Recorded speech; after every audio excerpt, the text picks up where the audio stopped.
There's a moment just before sunrise on the Brunei River when time seems to collapse. When 6 centuries exist simultaneously.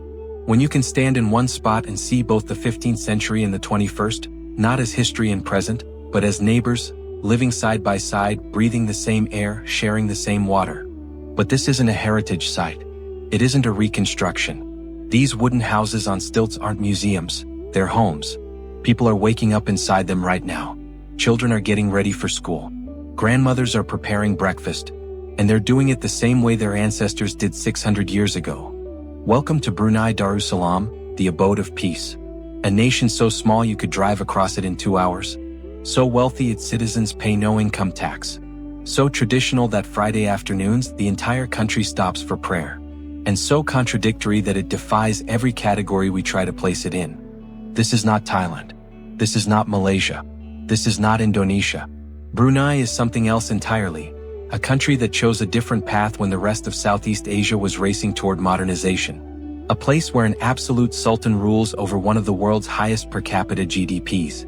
Where strict Islamic law coexists with luxury shopping malls. Where 70% of the land remains untouched virgin rainforest even as oil wealth flows from beneath it. Today we're uncovering 20 mind-blowing facts about Brunei, each one revealing a layer of this paradox. But this isn't just a list of curiosities. This is a journey into one of humanity's most unusual experiments. What happens when unlimited wealth meets unwavering tradition? When modernity arrives but refuses to erase the past? When a nation says no to the future everyone else is rushing toward? To understand Brunei, we must start where Brunei itself started, not on solid ground but floating on water. Every morning, thousands of water taxis, called penambang, weave through these channels. They're not tourist boats. They're Brunei's bus system. The river is the road. The walkways are the sidewalks. And the wooden houses, some of them 3 stories tall, are home to a city that has floated here since before Columbus reached America. Fact 1. Kampong Ayer, the Venice of the East but older and still living. Let's establish fact number 1. Kampong Ayer is not a village. It's not even a neighborhood. It's an entire city built entirely on water, the largest settlement of its kind in the world. When Antonio Pigafetta, the chronicler of Magellan's expedition, arrived here in 1521, he wrote in his journal, "The city is built entirely in the salt water except the houses of the king and certain chiefs. It contains 25,000 families." That was 500 years ago. And here's what should blow your mind, his description still applies. The scale has barely changed. The method hasn't changed. The wood is still wood. The stilts are still stilts. In an era when cities reinvent themselves every generation, Kampong Ayer has remained fundamentally the same for 600 years. Fact 2. 30,000 people choose to live here, present tense. But here's the crucial word, present tense. This isn't preserved in amber. Kampong Ayer isn't surviving, it's living. 30,000 people call this home. That's roughly 10% of Brunei's entire population. These aren't squatters or the impoverished. These are teachers, government workers, shop owners, students. They have satellite dishes on their roofs. Air conditioning units hum from their windows. They have the same smartphones you do. Walk into these homes and you'll find modern furniture, flat-screen TVs, Wi-Fi routers. The interiors look like any middle-class home. But step outside, and you're on a wooden platform suspended over water that's been flowing since before the Renaissance. Fact 3. 42 villages, one massive interconnected community. Kampong Ayer isn't actually one village, it's 42 distinct kampongs, each with its own character, its own leadership, its own identity. There's Kampong Saba, Kampong Burung Pingai, Kampong Lurong Sikuna, names that have been spoken here for centuries. Together, they form what historians call the largest stilt settlement ever constructed by humans. These villages are connected by over 38 kilometers of wooden walkways. Some are public thoroughfares, wide and sturdy. Others are private, narrow bridges between family homes. Together, they create a 3-dimensional maze that only residents truly understand. There are turns and shortcuts, dead ends and secret paths. It's a city that can't be navigated by GPS. At night, the walkways are lit by strings of lights, creating a constellation map that mirrors the stars above. And if you sit quietly on a platform at dusk, you'll hear the sounds that have defined this place for centuries. Water lapping against stilts, the call to prayer from floating mosques, the laughter of children, the hum of boat engines, the creak of wood settling. Fact 4. Infrastructure that floats. schools, clinics, fire stations, mosques. Now here's where Kampong Ayer becomes truly remarkable. This isn't a residential area where people commute out for services. Kampong Ayer is self-sufficient. There are schools here, modern, fully equipped schools where hundreds of children receive the same free education as anywhere else in Brunei. There are clinics staffed by trained doctors and nurses. There are police stations and fire stations. Yes, fire stations on water. There are mosques, beautiful ornate mosques that serve as the spiritual centers of each kampong. There are small businesses, restaurants, corner stores. There's even a hospital. Everything a community needs is here, adapted to life on water. The fire station deserves special mention. Fighting fires in a wooden city on water requires specialized skills and equipment. The fire boats are always ready, the crews are always alert, because one fire could theoretically consume entire sections of the village. Yet they've protected this place for generations. Fact 5. The question no one asked: why stay? But here's the question that haunted me as I explored Kampong Ayer. Why? The Brunei government has offered, for decades now, free land and modern housing on solid ground. They've built comfortable apartments and houses. The offer is genuine and generous. So why do 30,000 people choose to stay in wooden houses on stilts? I asked this question to several residents. The first few times I got polite answers about tradition and culture. But one elderly woman said something that changed my understanding. She said, "The water knows us. My grandmother was born in this house. My mother raised me here. My children learned to swim in this river. When I die, this is where I want to be remembered. Not in an apartment that looks like every other apartment." Fact 6. Community architecture. Space designed for connection. And then I understood. Kampong Ayer works because its architecture forces community. In a modern apartment, you can go weeks without seeing your neighbors. Here that's impossible. Your walkway is my walkway. Your children play with my children. When you need help, you don't call a service. You call across the water to your neighbor. When there's a celebration, everyone knows. When there's grief, everyone feels it. The architecture itself enforces this. Houses are built facing each other. Verandas are open, not enclosed. Walkways meet at communal platforms where people naturally gather. This isn't accidental. It's centuries of design wisdom about how to build for human connection. Fact 7. The paradox. Tradition is choice, not poverty. And this is where we encounter the first of Brunei's many paradoxes. In most of the world, when we see traditional housing like this, we assume poverty. We assume people stay because they can't afford to leave. But this isn't that. The people of Kampong Ayer aren't trapped by economics. They're anchored by identity. Look at this view. On one side, ancient wooden structures that could collapse in a strong storm. On the other, climate-controlled offices and luxury apartments. The people on both sides of this river have access to the same wealth, the same opportunities. But they've made different choices about what matters. That young man? He works in finance in one of those modern buildings. He has a university degree paid for by the government. He could live anywhere. He chooses here. Because Kampong Ayer isn't poverty, it's identity. It's not the past, it's a present that remembers. But that choice, to preserve, to stay, to remember, is made possible by something that has nothing to do with tradition. Something that would have been utterly unimaginable to the builders of Kampong Ayer 600 years ago. Something black, liquid, and infinitely valuable. Brunei sits on an ocean of oil. And that fact has transformed everything, except, paradoxically, the things Brunei decided not to transform. Fact 8. The billionth barrel, a monument to liquid fortune. On the coast near Syria, there's a monument that most tourists never see. It's not gold-covered or ornate. It's black, angular, weathered by salt and sun. This is the billionth barrel monument, erected in 1991 to commemorate the day Brunei extracted its 1 billionth barrel of oil from beneath its soil. 1 billion barrels. Let that number settle in your mind. This is a country smaller than the state of Delaware in the United States. You could fit 38 Brunei's inside England. Yet from this tiny territory, humans have extracted enough oil to fill 1 billion barrels. That's roughly 159 billion liters of crude oil. Oil was discovered in Syria in 1929, and production began in earnest in the 1930s. For context, this was before World War II, before Brunei was even independent. The oil was here, waiting, while Kampong Ayer floated above the river, its residents unaware that their nation sat on top of centuries of future wealth. Today, Brunei produces roughly 110,000 barrels per day. It's not massive by Saudi Arabian standards, but it's more than enough. More than enough to do something extraordinary with a small population. More than enough to conduct a social experiment unprecedented in human history. Fact 9. Zero income tax. Not reduced, not low, zero. Here's fact number 9, and it might be the most immediately shocking. Citizens of Brunei Darussalam pay zero income tax.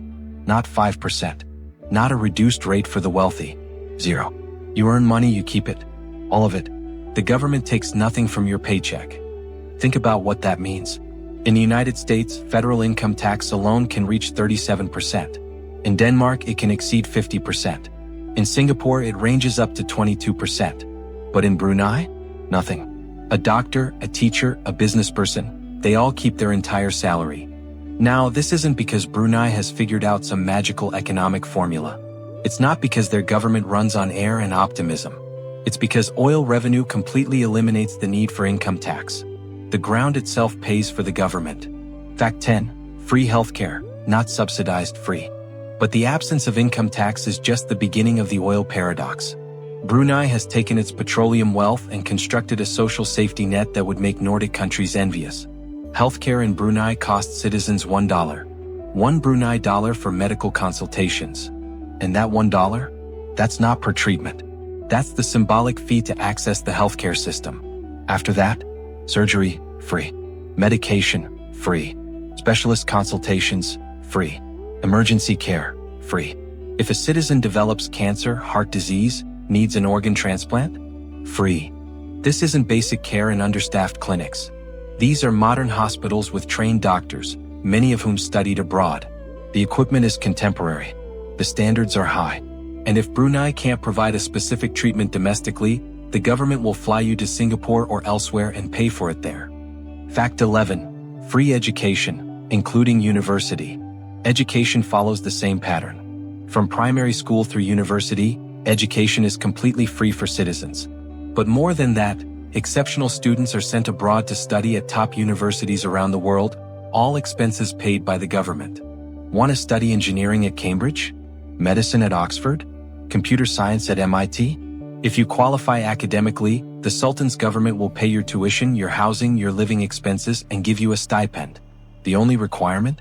Return to Brunei and contribute to your nation's development. Even within Brunei, the quality of education is high. Schools are well-funded. Teachers are well-paid. Class sizes are manageable. Students have access to technology, libraries, laboratories. This is education as investment, funded by oil as insurance for the post-oil future. Fact 12. Subsidized everything, fuel, food, housing. The oil wealth creates a cascade of subsidies. Fuel in Brunei costs approximately 53 cents BND per liter. That's about 40 US cents.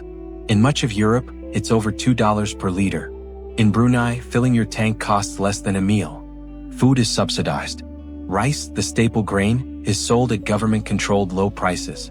Housing is subsidized. The government provides land grants and low-interest loans.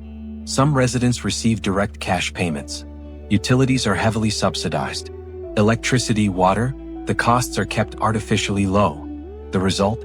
Brunei has no visible poverty. The wealth hasn't made everyone rich, but it's eliminated destitution. There are no slums, no homeless encampments, no areas of desperate deprivation. Oil has purchased something rare, a floor below which citizens simply don't fall. Fact 13. Istana Nurul Iman, the $20 billion palace no one visits. But if you want to understand the concentration of this wealth, you must understand the palace. Istana Nurul Iman, the Palace of the Light of Faith, is the official residence of the Sultan of Brunei, and it defies comprehension. Construction completed in 1984 at a cost of $1.4 billion in 1984 money. Adjusted for inflation, that's over $4 billion today. But the current estimated value? $20 billion. This is not just a palace. It's a statement in architecture about what unlimited resources can create. Fact 14. 1,788 rooms, the world's largest residential palace. Inside, though very few people will ever see inside, there are 1,788 rooms. To put that in context, Buckingham Palace has 775 rooms. The White House has 132. Istana Nurul Iman has more rooms than both combined. More than doubled. The palace contains 257 bathrooms.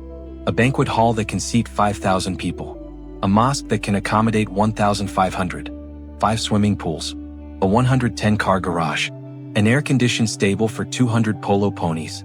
Its floor space covers 2.15 million square feet, about 200,000 square meters. If you walk through every room and spent just 1 minute in each, it would take you almost 30 hours. And here's the twist: you can't visit. The palace is closed to the public 362 days per year. Only during the 3 days of Hari Raya Eid al-Fitr, the celebration ending Ramadan, does the Sultan open his home. Citizens can enter, shake his hand, receive gifts. Then the doors close for another year. From the river, the palace looks almost surreal. Too perfect, too grand, like something from a fantasy. And in a way it is. It's a physical manifestation of concentrated wealth, visible but untouchable, magnificent but isolated. Fact 15. Sultan Hassan al-Bolkiah, the 29th Sultan, one of the world's last absolute monarchs. The man who lives in that palace is Sultan Hassan al-Bolkiah, the 29th Sultan of Brunei.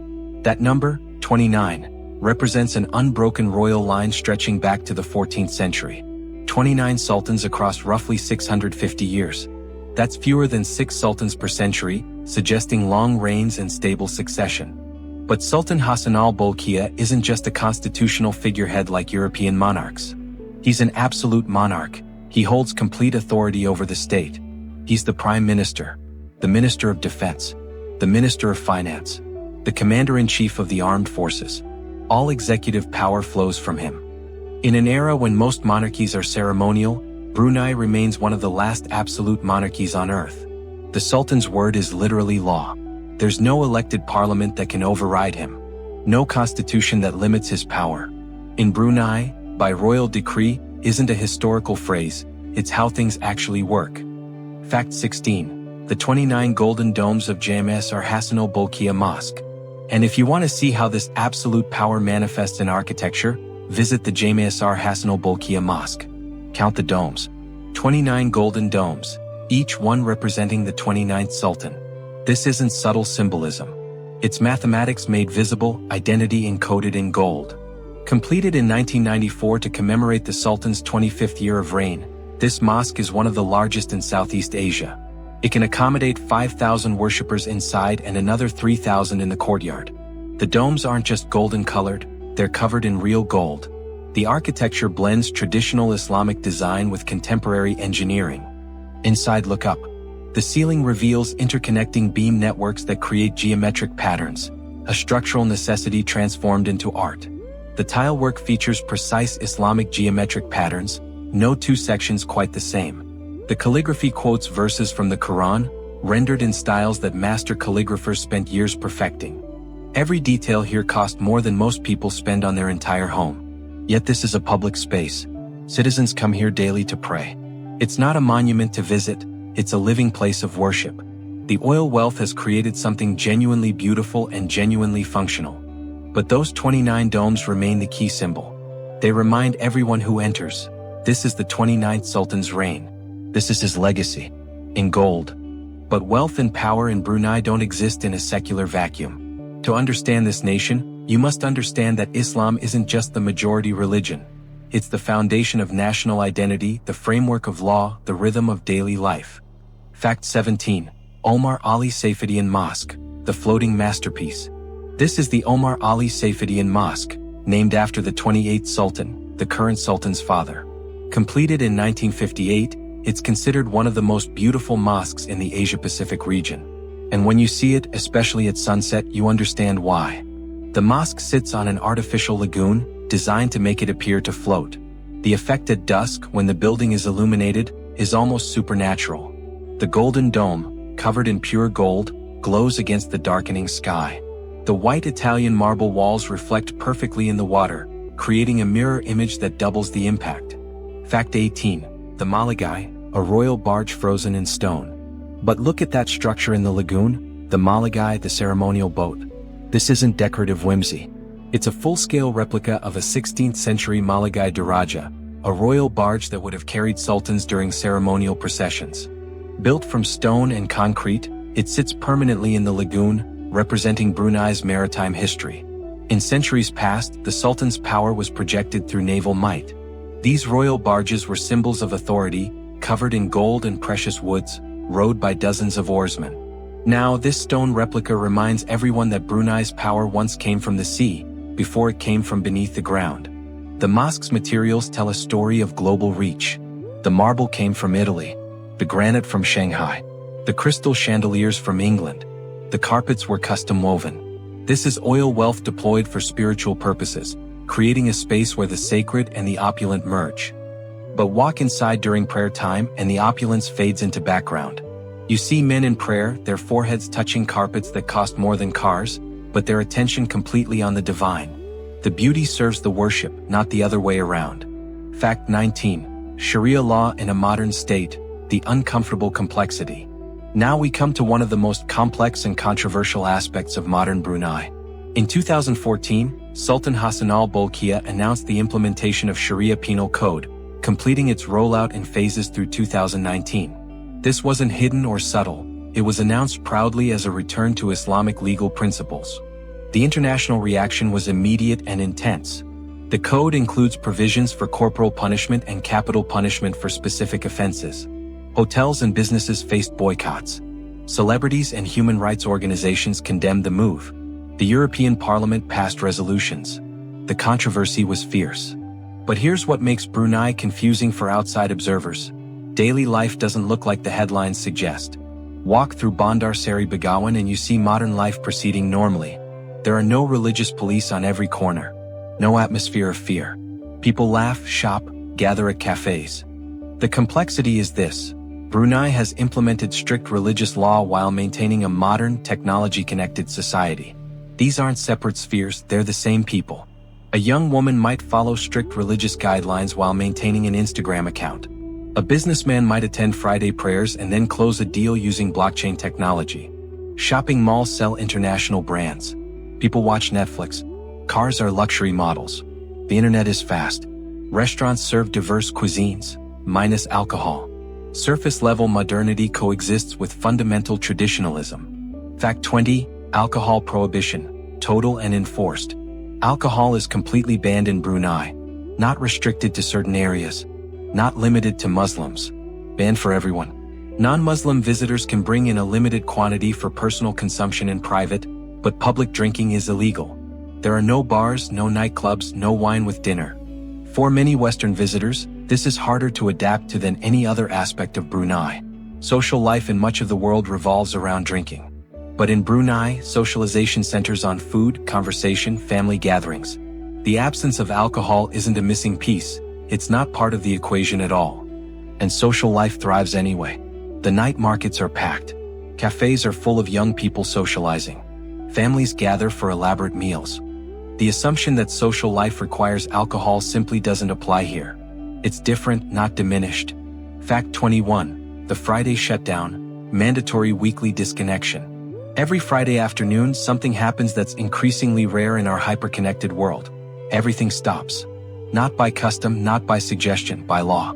Friday prayers are mandatory for Muslim men, and businesses must close during prayer hours, typically from 12 p.m. to 2 p.m. Shops close. Offices close. Government services close. The entire country pauses. And this isn't just a cultural tradition that people could choose to ignore. It's enforced. Business owners who remain open during prayer hours face fines. During these hours, mosques fill. Men gather for Jumu'ah prayers, the weekly congregational service. The Friday sermon addresses community issues, religious guidance, moral teaching. For a few hours, the rush of modern life yields to a centuries-old rhythm. Then, almost as suddenly, everything restarts. Shops reopen. People return to work. The pause lifts. But for those 2 hours, Brunei demonstrated that even in the 21st century, a nation can mandate communal reflection and communal worship. This is the tension at the heart of Brunei. Ultra-fast internet serves a nation that mandates disconnection. Luxury cars sit idle while their owners pray. The most modern infrastructure in Southeast Asia operates within frameworks established in the 7th century. It shouldn't work, yet somehow here it does. But there's another Brunei that most people never see. Beyond the gold domes and water villages, beyond the palaces and malls, beyond everything oil money has built or preserved, there's the wilderness. And it's about to change everything you thought you understood about this nation. The journey to Ulu Temburong National Park begins with water. Always water. The speedboat leaves the urban center and within minutes, modernity dissolves. The buildings vanish. The last cell tower disappears. The river becomes the only road, and it's taking us backward in time. Fact 22. 70% untouched rainforest, Brunei's radical preservation. Here's a fact that should fundamentally reshape how you think about Brunei. 70% of this nation is pristine virgin rainforest. Not secondary growth. Not logged and replanted. Virgin forest. Ecosystems that have existed continuously for tens of millions of years. To understand how radical this is, compare it to Brunei's neighbors. Malaysia has cleared vast areas for palm oil plantations. Indonesia's deforestation rates have been catastrophic. Throughout Borneo, one of the world's oldest and most biodiverse ecosystems has been systematically destroyed for profit. But Brunei made a different choice. When oil money could have financed massive logging operations, when the global appetite for tropical hardwoods could have generated billions, when palm oil plantations promised steady income, Brunei said no. Not some of it. Not with careful management. Just no. Fact 23. The journey itself. No shortcuts to paradise. The journey to Ulu Temburong takes about 3 hours from Bandar Seri Begawan. There's no road. You can't drive here. You can't take a helicopter, not to the park itself. You must earn this wilderness through time and effort. First, the speedboat navigates through winding mangrove channels. The trees lean over the water, their roots visible at low tide like the legs of giant spiders. The water changes color from muddy brown to tea dark to almost black. Proboscis monkeys watch from the branches. Kingfishers dart across the bow. Monitor lizards sun themselves on logs. Then you transfer to a traditional longboat, a temuai, which takes you further upriver. The water becomes shallower, faster. You can hear the forest now, not the ambient background noise of distant wilderness, but the immediate, overwhelming sound of millions of living things existing simultaneously. Then you hike. The trail is muddy, steep in places, roots crossing the path like natural stairs. You're walking through a forest that has never known a chainsaw, never heard logging equipment, never been cleared for agriculture. Every tree is here because nothing stopped it from growing. There's a section by off-road vehicle over a trail that would destroy any normal car. You're bouncing, sliding, gripping whatever you can hold. And then finally you arrive at the park's entrance. 3 hours have passed. You've earned this. Fact 24. Ulu Temburong, the green jewel of Brunei. Ulu Temburong National Park is called the Green Jewel of Brunei, and the name undersells it. This is 550 square kilometers of absolutely untouched Bornean rainforest. It's the first national park established in Brunei in 1991, the same year as the billionth barrel of oil. Walk through this forest and you're walking through one of the most biodiverse ecosystems on Earth. Borneo's rainforests are between 130 and 140 million years old. For context, the Amazon is roughly 55 million years old. This forest was here when dinosaurs still walked the earth. It survived their extinction and continued without pause. The biodiversity is staggering. There are plants here that exist nowhere else on Earth. Pitcher plants, carnivorous species that have evolved to digest insects for nutrients. Some are small, cup-sized. Others can hold over 2 liters of digestive fluid. Orchids in colors evolution designed specifically for the insects that pollinate them. Strangler figs that begin life in the canopy and send roots down to eventually kill their host tree. Fact 25. The canopy walkway, walking in the sky. But to truly understand this forest, you must go up. Way up. The Ulu Temburong canopy walkway is a series of aluminum towers connected by suspension bridges, rising 60 meters above the forest floor. That's roughly the height of a 20-story building. You climb ladder after ladder, each section taking you higher, the ground slowly disappearing below. Your legs burn. Your hands grip wet metal. It's always humid here, everything slightly damp from moisture that never fully evaporates. The ladder sways slightly, reminding you that you're climbing a structure held together by bolts and faith. And then you reach the top and the world transforms. From up here you see what few humans ever see, the roof of the rainforest. An unbroken sea of green extending in every direction until it meets the sky. There are no buildings, no roads, no signs of human presence anywhere visible. Just green. Green in every shade evolution has invented. Dark green in the valleys. Bright green where new growth catches sunlight. The blue-green of distant ridges. The walkway sways. Every step makes it move. You're walking on a suspension bridge designed to flex, to move with wind and weight. It's terrifying and exhilarating simultaneously. Below you, far below, is the forest floor you climbed from. Above you, only sky and the occasional bird. Fact 26. Optimal timing, dawn in the canopy. The optimal time to experience the canopy walkway is dawn, between 7 o'clock and 9 a.m. This is when the forest wakes up. Mist rises from the canopy as the sun's heat begins evaporating the moisture accumulated overnight. The light is soft, golden, filtered through humidity. This is also when the forest is loudest. Gibbons call to each other, a sound like a haunting song that carries for kilometers. Hornbills fly past, their massive wingspans making whooshing sounds you can hear before you see them. Insects buzz. Frogs croak. Birds sing in species-specific frequencies. The forest is performing a symphony composed over millions of years. Stand still up here for just 5 minutes. Don't take photos. Don't talk. Just exist in this moment. You're standing 60 meters above one of the oldest forests on Earth, in a country that chose to preserve rather than profit, in a place so remote that your presence changes nothing about its fundamental nature. This is what oil money protected. This is what Brunei saved. Fact 27. The river system, veins of the forest. The Temburong River that brought you here is part of a vast river system that serves as the forest's circulatory system. These rivers carry nutrients, connect ecosystems, provide highways for aquatic life. They're also stunningly beautiful. The water is dark, tannin-stained from decomposing vegetation, the color of strong tea. But it's clean. You can drink from these rivers. Fish thrive here. Crocodiles lurk in deeper sections, though attacks are rare. This is water as it was meant to be, unfiltered by human need, untreated, unmanaged. Everything in the forest depends on this water. Trees send roots to reach it. Animals come to drink at dawn and dusk. Insects breed in it. The river isn't separate from the forest, it's part of the forest's body. Fact 28. Wildlife that time forgot. Borneo's unique species. The wildlife in Ulu Temburong includes species found nowhere else on Earth. Start with the proboscis monkey, Borneo's most distinctive primate. The males have absurdly large noses, bulbous and pendulous, which they use to amplify their calls and attract females. They're excellent swimmers, unusual for monkeys with partially webbed feet. They gather in harems, with one dominant male protecting a group of females. Watch them in the late afternoon as they settle into riverside trees for the night, and you're watching a behavior pattern that predates human civilization. Bornean hornbills are equally spectacular. 8 species live in these forests, including the rhinoceros hornbill, Sarawak's state bird. Their wing beats make a sound like rushing wind. Their calls are loud, harsh, primitive.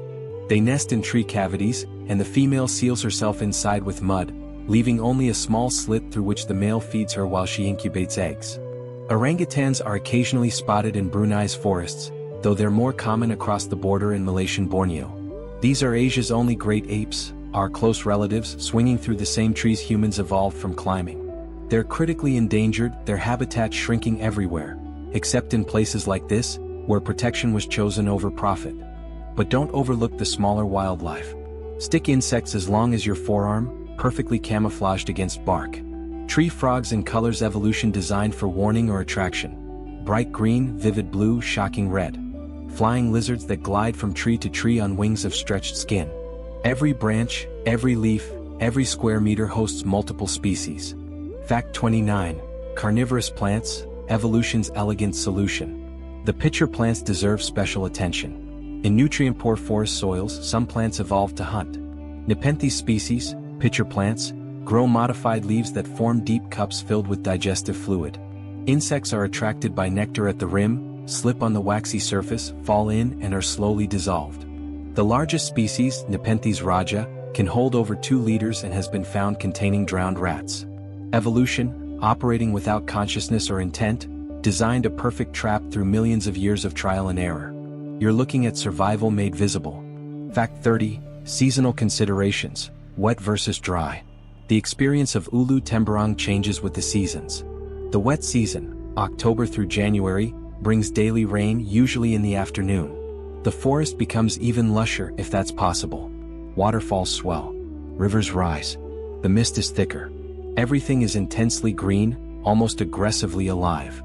The dry season, February through September, though dry, is relative in a rainforest, offers clearer views from the canopy walkway and easier hiking. The rivers are lower, exposing rocks and beaches. The air is slightly less humid, though you'll still sweat through your clothes within minutes. Most importantly, during the dry season, visibility from the canopy walkway can extend for dozens of kilometers. You can see mountain ridges in the distance, other sections of the park, the way the forest changes elevation and density.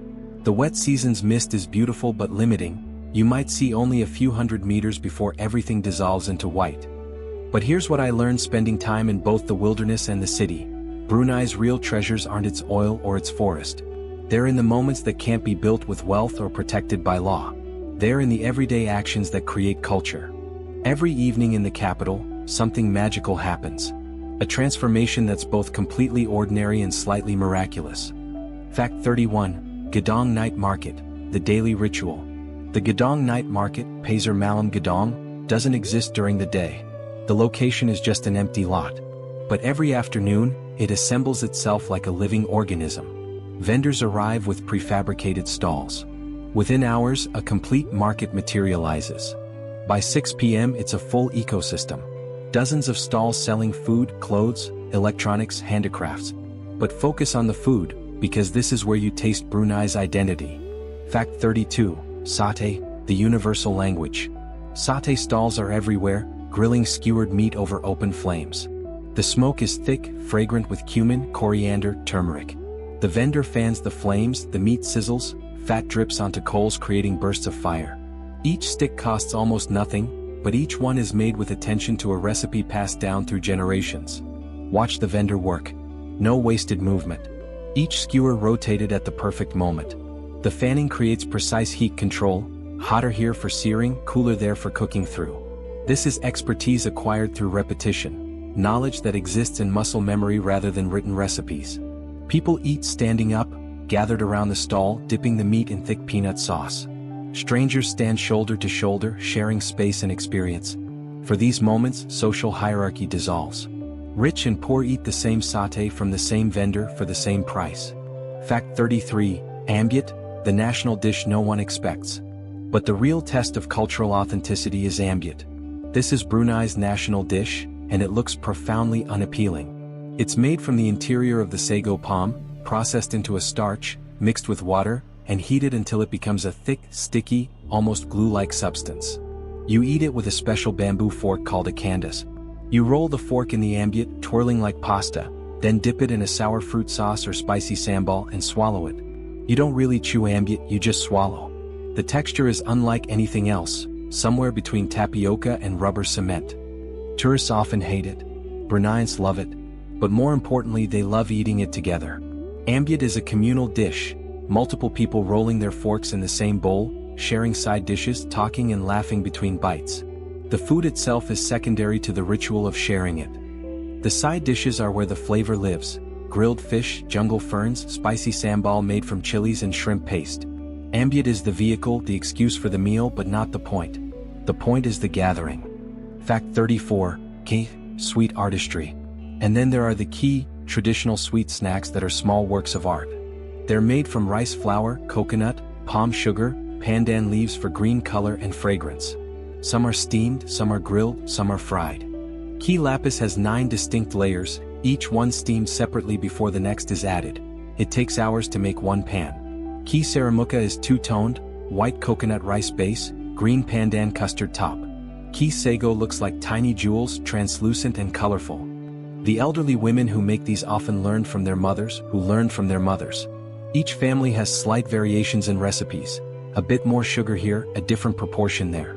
Taste one grandmother's key saramuka and you're tasting a recipe that might be 100 years old, preserved through practice rather than writing. The Gedong Night Market operates every evening except Friday. It's not a tourist attraction, it's where locals come to eat, socialize, buy essentials. Yes, tourists visit, but they're absorbed into the local crowd, not catered to separately. This is culture that continues for itself, not for observers. Fact 35. Tenunan and Jang Sharat, weaving gold into fabric. In workshops scattered through Bandar Seri Begawan and Kampong Ayer, a much quieter art form survives: traditional weaving. Specifically, tenunan, hand-woven fabric, and its most elaborate form, Jang Sharat, cloth woven with real gold and silver threads. The loom itself is called a kek, a wooden frame that looks like it hasn't changed design in centuries because it hasn't. The weaver sits on the floor, feet controlling the tension, hands throwing the shuttle back and forth, each pass adding one thread to the growing fabric. Watch the weaver's hands. The motion is hypnotic, repetitive but requiring constant attention. Each thread must be correctly tensioned. Each pass of the shuttle must be precise. One mistake can throw off the pattern for dozens of rows. For Jang Sharat, the weaver incorporates actual gold and silver thread, thin metallic strands that catch light and give the fabric its distinctive shimmer. The patterns are geometric or floral, designs that have symbolic meanings about nature, faith, royalty. A single piece of Jang Sharat can take months to complete. The finished fabric was traditionally used for royal ceremonies, wedding attire, important occasions. Today it's still used for these purposes, but production is declining. Fewer young people want to learn. The work is painstaking, takes years to master, and doesn't pay as well as modern careers. Oil money has made other options available. The government supports training programs, providing space and materials. But you can't force someone to love this work. The elderly weavers will tell you, their hands will stop one day, and they're not sure whose hands will continue. Fact 36. Traditional performance, Jipin and Aduk-Aduk. During cultural events, particularly the Sultan's birthday celebration, traditional Malay dances are performed. Jipin is a dance of fluid movements and intricate footwork, performed by both men and women in traditional attire, baju Melayu for men, baju kurung for women. The movements tell stories without words. Hand positions represent flowers, birds, water. The footwork is mathematical, rhythms that interlock with the music in ways that feel both natural and highly structured. This is dance as language, movement as narrative. The music comes from traditional instruments. The Giling Tangan is a series of small gongs arranged in a row, played with 2 sticks, each gong producing a different pitch. The Hadra drums provide the rhythmic foundation, patterns that have remained unchanged for generations. The Rebana frames the performance with its crisp, sharp beat. Aduk-Aduk is a Kedayan folk dance, the Kedayan being one of Brunei's ethnic groups. It's livelier than Jipin with more dynamic movements, clapping and audience participation.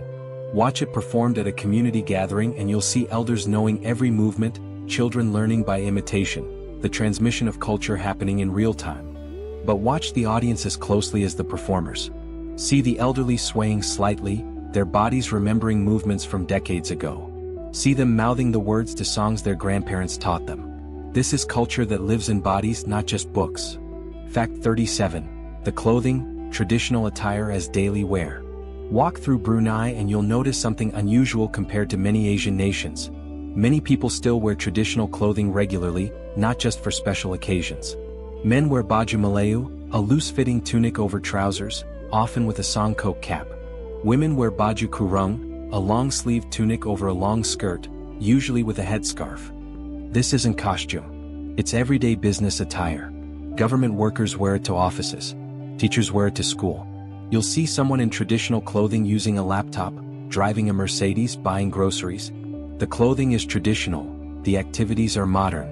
The fabrics come in every color and pattern, from conservative solids to vibrant prints. This is tradition that has adapted without abandoning its core identity. The style remains traditional, the expression within that style is individual. For formal occasions, the attire becomes more elaborate, richer fabrics, more intricate designs, jewelry, ceremonial accessories. A royal wedding showcases traditional costume at its most spectacular, with Jang Sharat fabrics, gold jewelry, ceremonial daggers called karis. This is tradition that oil money has preserved and enhanced, not replaced. By now you might think you understand Brunei, oil wealth, strict religion, preserved tradition, protected nature. But there are layers we haven't explored. Hidden perspectives that reveal the complexity beneath the surface. Fact 38. The Billionth Barrel Monument, history made visible. Remember the Billionth Barrel Monument? Let's look at it again differently. This weathered black structure on the coast, it's easy to photograph and move on. But study it closely. Look at the inscriptions, worn by salt air and tropical sun. Look at the nearby coastline where oil first gushed from the ground. This is where Brunei's modern story began. In 1929 this was jungle and beach. Then oil was discovered and everything changed. The monument is black, the color of crude oil. It's angular, industrial, not ornate. It stands alone on the coast, isolated like an oil derrick. What's remarkable is what's not here. There's no massive museum, no theme park, no tourist infrastructure. Just a monument, the beach, and the nearby oil fields still operating. Brunei doesn't romanticize its oil wealth, it simply acknowledges it. This creates a powerful story. The pristine, golden modernity of Brunei exists because of this rusty, industrial reality. The monument is honest about what made everything else possible. Fact 39. Istana Nurul Iman from the water, perspective changes everything. We discussed the palace earlier, its size, its cost, its inaccessibility. But the best view isn't from land. It's from the water, specifically from a water taxi on the Brunei River, ideally after rain.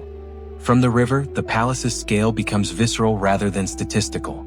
You understand that this isn't just large, it's designed to be seen from water to project power across the river. The domes and minarets rise like something from a fairy tale, but real, solid, occupied.